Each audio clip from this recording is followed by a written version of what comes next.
The Ideal of Human Unity. Chapter 30. The Principle of Free Confederation.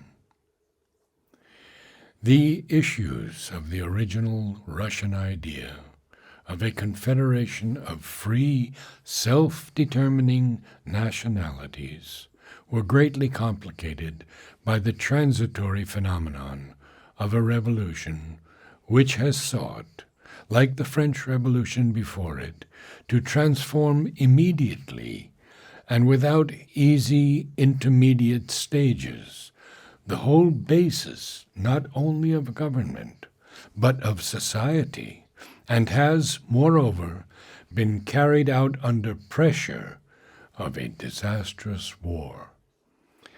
This double situation led inevitably to an unexampled anarchy, and incidentally, through the forceful domination of an extreme party which represented the ideas of the revolution in their most uncompromising and violent form. The Bolshevik despotism corresponds in this respect to the Jacobin despotism of the French Reign of Terror. The latter lasted long enough to secure its work, which was to effect violently and irrevocably the transition from the post-feudal system of society to the first middle-class basis of democratic development. The Laborite despotism in Russia, the rule of the Soviets, fixing its hold and lasting long enough, could effect the transition of society to a second and more advanced basis of the same, or even to a still farther development.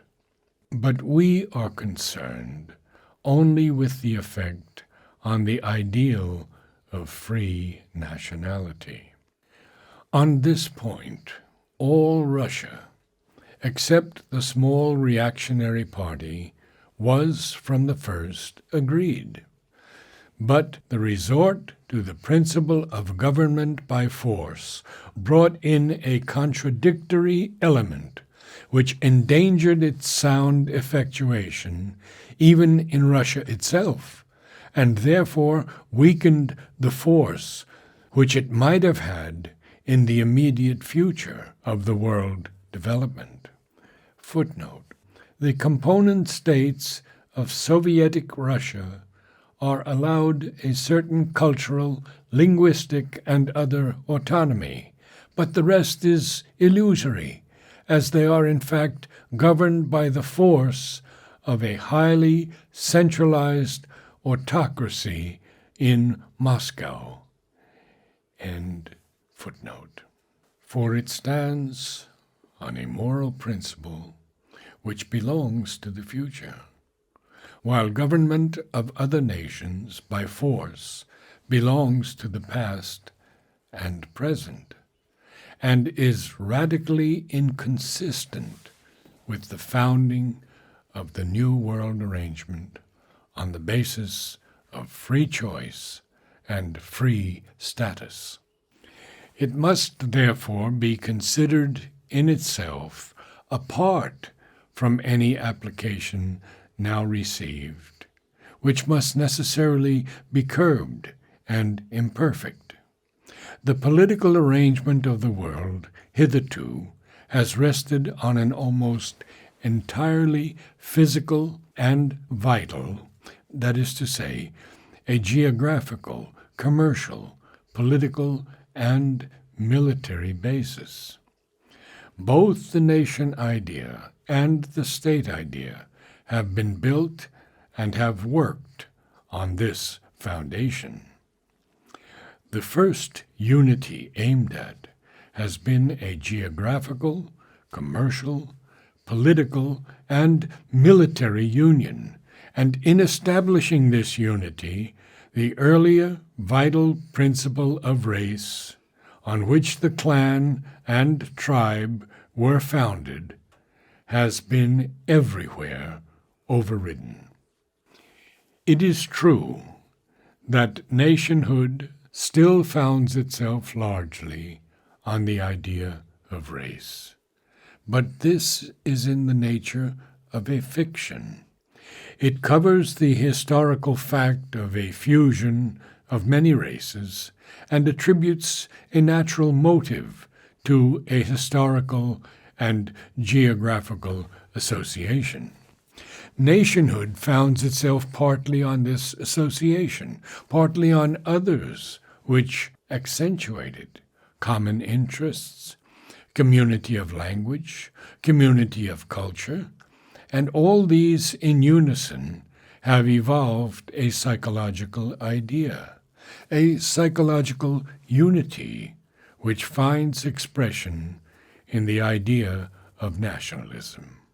But the nation idea and the state idea do not everywhere coincide, and in most cases the former has been overridden by the latter, and always on the same physical and vital grounds of geographical, economic, political, and military necessity or convenience.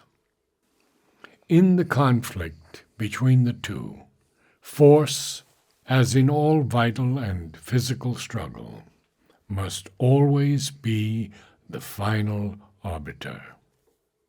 But the new principle proposed, footnote, and this principle was recognized in theory by the Allies under the name of self-determination, but needless to say, it has been disregarded as soon as the cry had served its turn. End footnote. That of the right of every natural grouping, which feels its own separateness to choose its own status and partnerships, makes a clean sweep of these vital and physical grounds, and substitutes a purely psychological principle of free will and free choice as against the claims of political and economic necessity. Or rather, the vital and physical grounds of grouping are only to be held valid when they receive this psychological sanction and are to found themselves upon it. How the two rival principles work out can be seen by the example of Russia itself, which is now prominently before our eyes. Russia has never been a nation-state in the pure sense of the word, like France, Spain, Italy, Great Britain, or modern Germany. It has been a congeries of nations: Great Russia, Ruthenian Ukraine, White Russia, Lithuania, Poland, Siberia, all Slavic, with a dash of Tatar and German blood.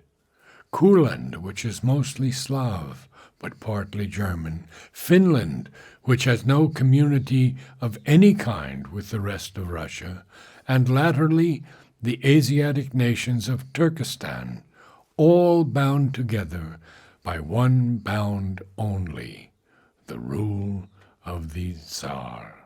The only psychological justification of such a union was the future possibility of fusion into a single nation with the Russian language as its instrument of culture, thought, and government. And it was this which the old Russian regime had in view.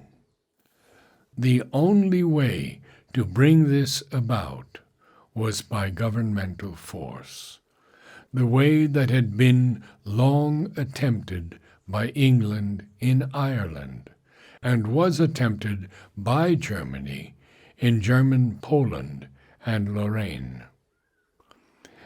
The Austrian method of federation, employed with Hungary as a second partner, or of a pressure tempered by leniency, by concessions and by measures of administrative half-autonomy, might have been tried, but their success in Austria has been small.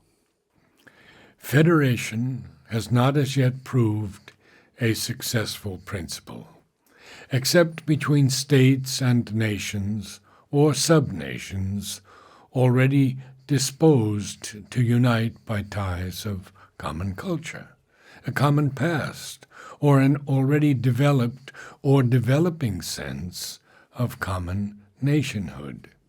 Such conditions existed in the American states and in Germany, and they exist in China and in India, but they have not existed in Austria or Russia. Or, if things and ideas had been ripe, instead of this attempt, there might have been an endeavor to found a free union of nations with the Tsar, as the symbol of a supranational idea and bond of unity. But for this, the movement of the world was not yet ready.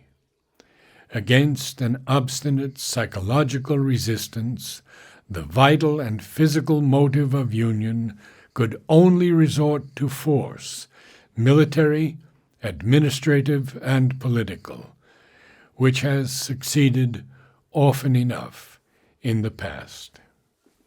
In Russia, it was probably on the way to a slow success, as far as the Slavic portions of the empire were concerned. In Finland, perhaps also in Poland, it would probably have failed much more irretrievably than the long reign of force failed in Ireland, partly because even a Russian or a German autocracy cannot apply perfectly and simply the large, thoroughgoing, and utterly brutal and predatory methods of a Cromwell or Elizabeth, partly because the resisting psychological factor of nationalism had become too self-conscious and capable of an organized passive resistance, or at least a passive force of survival. Footnote. This could no longer be said after the revival of medieval barbaric cruelty in Nazi Germany, one of the most striking recent developments of modern humanity. But this may be regarded, perhaps, as a temporary backsliding, though it sheds lurid lights on the still existing darker possibilities of human nature. End footnote. But if the psychological justification was deficient, or only in process of creation, the vital and physical case for a strictly united Russia, not excluding Finland, was overwhelming. The work of the Peters and Catherines was founded on a strong political, military, and economic necessity. From the political and military point of view, all these Slavic nations had everything to lose by disunion, because disunited they were each exposed, and they exposed each other to the oppressive contact of any powerful neighbor, Sweden, Turkey, Poland, while Poland was the hostile and powerful state, or Germany and Austria. The union of the Ukraine Cossacks with Russia was indeed brought about by mutual agreement as a measure of defense against Poland. Poland itself, once weakened, stood a better chance by being united with Russia than by standing helpless and alone between three large and powerful neighbors, and her total inclusion would certainly have been a better solution for her than the fatal partition between these three hungry powers. On the other hand, by union a state was created, so geographically compact, yet so large in bulk, numerous in population, well defended by natural conditions, and rich in potential resources, that, if it had been properly organized, it could not only have stood secure in itself, but dominated half Asia, as it already does, and half Europe, as it was once, even without proper organization and development, almost on the way to do, when it interfered as armed arbiter, here deliverer, there champion of oppression in Austro-Hungary and in the Balkans. Even the assimilation of Finland was justified from this point of view, for a free Finland would have left Russia geographically and economically incomplete, and beset and limited in her narrow Baltic outlet, while a Finland dominated by a strong Sweden or a powerful Germany would have been a standing military menace to the Russian capital and the Russian Empire. The inclusion of Finland, on the contrary, made Russia secure, at ease, and powerful at this vital point. Nor, might it be argued, did Finland herself really lose, since, independent, she would be too small and weak to maintain herself against neighboring imperial aggressiveness, and must rely on the support of Russia. All these advantages have been destroyed, temporarily at least, by the centrifugal forces let loose by the revolution, and its principle of the free choice of nationalities. It is evident that these arguments, founded as they are on vital and physical necessity, and regardless of moral and psychological justification, might be carried very far.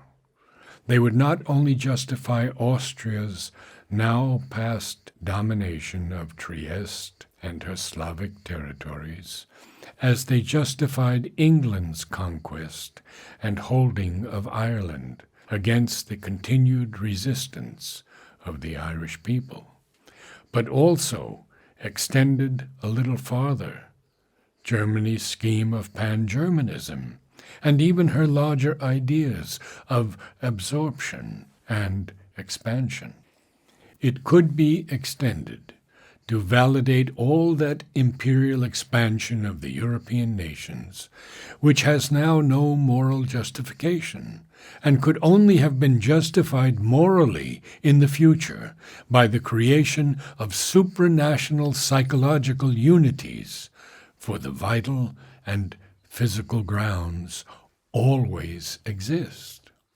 Even the moral, at least the psychological and cultural justification of a unified Russian culture and life in process of creation could be extended, and the European claim to spread and universalize European civilization by annexation and governmental force presents, on its larger scale, a certain moral analogy. This, too, extended, might justify the pre-war German ideal of a sort of unification of the world under the aegis of German power and German culture.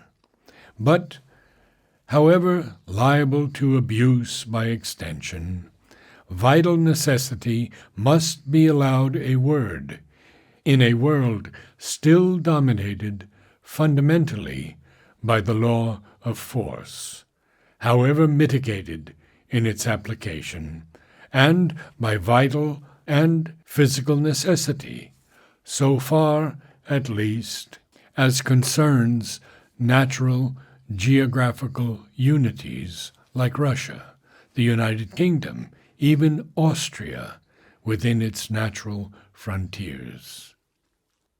2 footnotes. Now we must say Great Britain and Ireland, for the United Kingdom exists no longer. 2nd footnote. Note from this point of view the disastrous economic results of the breaking up of the Austrian Empire in the small nations that have arisen in its place. End footnotes. The Russian principle belongs, in fact, to a possible future in which moral and psychological principles will have a real chance to dominate, and vital and physical necessities will have to suit themselves to them, instead of, as now, the other way round. It belongs to an arrangement of things that would be the exact reverse of the present international system. As things are at present, it has to struggle against difficulties which may well be insuperable. The Russians were much ridiculed and more vilified for their offer of a democratic peace founded on the free choice of nations, to autocratic and militarist Germany bent on expansion, like other empires, by dishonest diplomacy and by the sword. From the point of view of practical statesmanship, the ridicule was justified, for the offer ignored facts and forces, and founded itself on the power of the naked and unarmed idea. The Russians, thoroughgoing idealists, acted, in fact, in the same spirit as did once the French in their first fervor of their revolutionary enthusiasm. They offered their new principle of liberty and democratic peace to the world, not at first to Germany alone, in the hope that its moral beauty and truth and inspiration would compel acceptance, not by the governments, but by the peoples who would force the hands of their governments or overturn them if they opposed.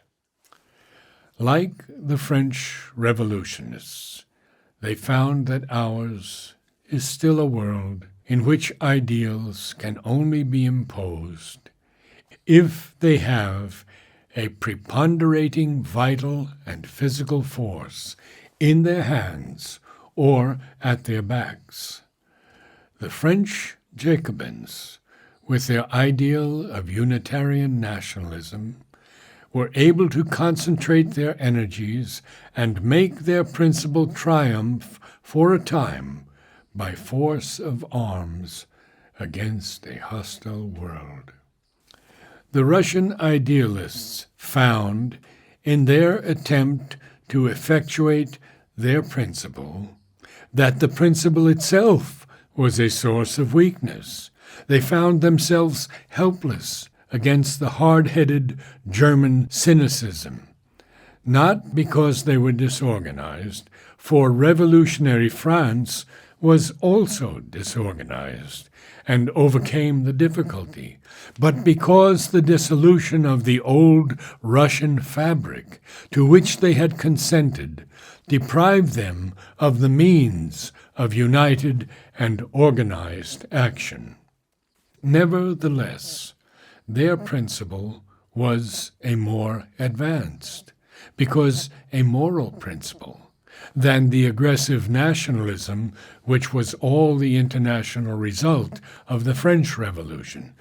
It has a greater meaning for the future, for it belongs to a future of free world union, in which precisely this principle of free self-determination must be either the preliminary movement or the main final result, to an arrangement of things in which the world will have done with war and force as the ultimate basis of national and international relations, and be ready to adopt free agreement as a substitute.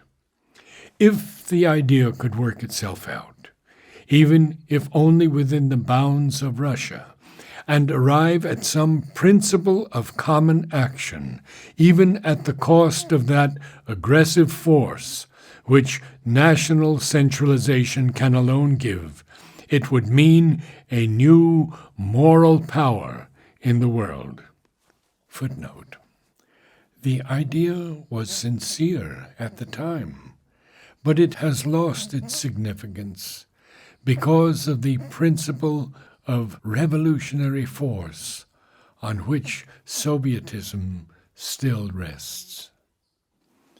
It would certainly not be accepted elsewhere, except in case of unexpected revolutions, without enormous reserves and qualifications, but it would be there, working as a power to make the world ready for itself, and when it is ready, would play a large determining part in the final arrangement of human unity.